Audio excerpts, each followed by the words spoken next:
In this video, I'm going to be showing you how you can use notes on Instagram. This is a recent feature from Instagram.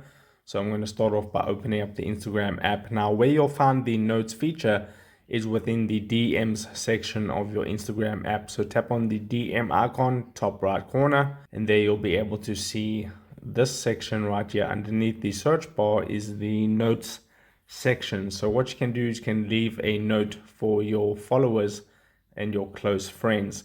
So if I just tap into this note and delete it quick, and you'll see it is represented by a plus there.